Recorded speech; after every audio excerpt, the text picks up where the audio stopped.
Halo saudara, dari Arlington, Virginia, saya Helmi Yohanes dan tim VOA kembali hadir dengan serangkaian berita Amerika Serikat dalam segmen Sapa Dunia.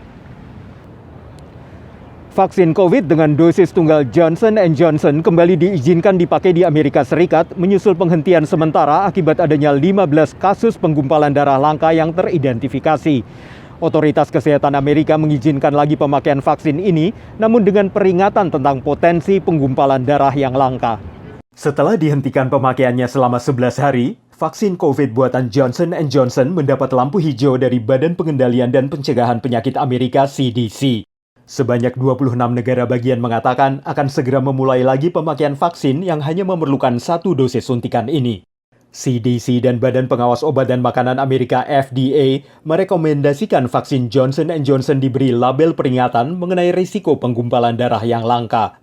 Hingga kini terkonfirmasi 15 kasus penggumpalan darah di antara sekitar 8 juta orang yang mendapatkan vaksin Johnson & Johnson di Amerika.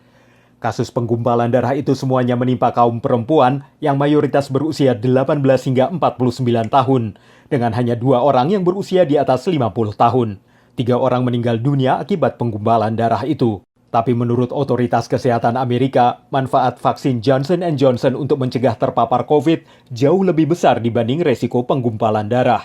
Sementara itu, pasokan vaksin di Amerika mulai melebihi permintaan dan sejumlah negara bagian meminta pengiriman vaksin yang lebih sedikit. Tempat vaksinasi di kota New York kini menerima orang yang datang langsung tanpa perlu mendaftar lebih dahulu.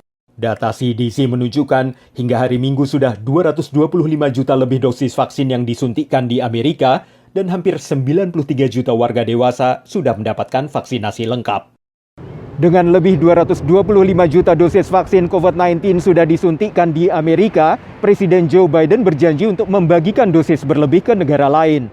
Sementara pemerintahan Biden juga didesak untuk mendukung penangguhan hak paten vaksin agar bisa dibuat versi generiknya oleh negara lain. Presiden AS Joe Biden mendorong usaha vaksinasi dengan mengumumkan insentif pajak bagi perusahaan yang memberikan cuti berbayar bagi pegawai yang izin dengan alasan imunisasi.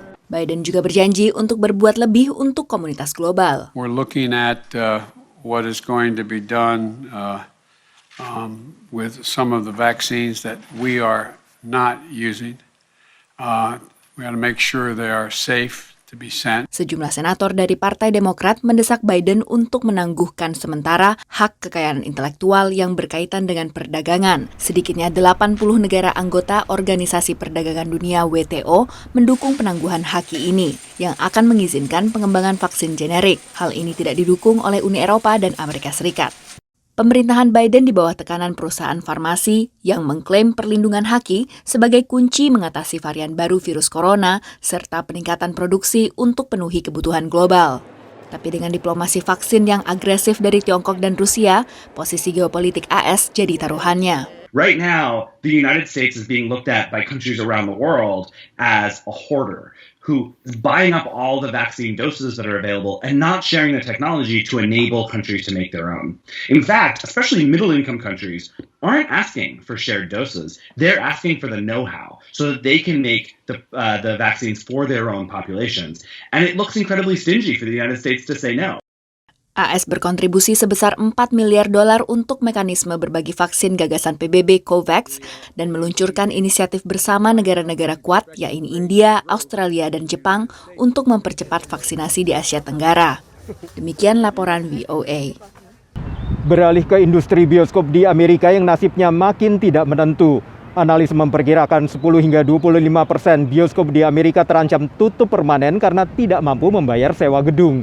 Sementara sejak pandemi, banyak penonton lebih memilih menyaksikan film baru lewat layanan streaming. Cinearts at Empire Theater, sebuah bioskop di San Francisco, negara bagian California, telah memutar film sejak era film hitam putih dan zaman keemasan Hollywood. Tapi pada Februari, setelah hampir setahun tutup sementara akibat pandemi, bioskop ditutup permanen. There's just a certain affinity and I have a certain attachment to this theater because I grew up with it. It was, one of the first movies I've gone to, and I've been to it so much, and it was so convenient. Kind of like losing part of the community when you lose a theater like this. Di Los Angeles, bioskop Cinerama Dome, milik jaringan Pacific Theaters, juga tutup. Sejak dibuka pada 1963, bioskop ini sempat menjadi tempat pemutaran perdana film Hollywood, lengkap dengan karpet merah. I think there's a lot of people who really do want to keep it alive, and hopefully people will come back and say it's not the same to watch it at home. But sometimes convenience wins out. No matter how many streaming services pop up, no matter how easy it is to sit on your couch and watch a movie, people still want to go to a theater. So will it be the same as a year ago? Will the numbers be the same? I don't know. But do I think there's hope that it will increase with vaccines? I do believe that there is still hope for the American cinema. So. Mereka yang optimis dengan nasib bioskop ke depan merujuk pada sukses box office film Godzilla vs. Kong. Dalam pekan pertama pemutaran film laga ini akhir Maret, pemasukan mencapai hampir 50 juta dolar. Meski pada saat yang sama, penonton bisa juga menyaksikan lewat streaming HBO Max. Demikian laporan tim VOA.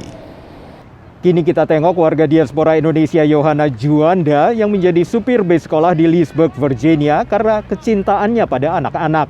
Perempuan muslim ini tetap serius menjalani profesinya di saat pandemi dan juga pada bulan Ramadan ini tanpa meninggalkan kewajibannya sebagai seorang muslimah.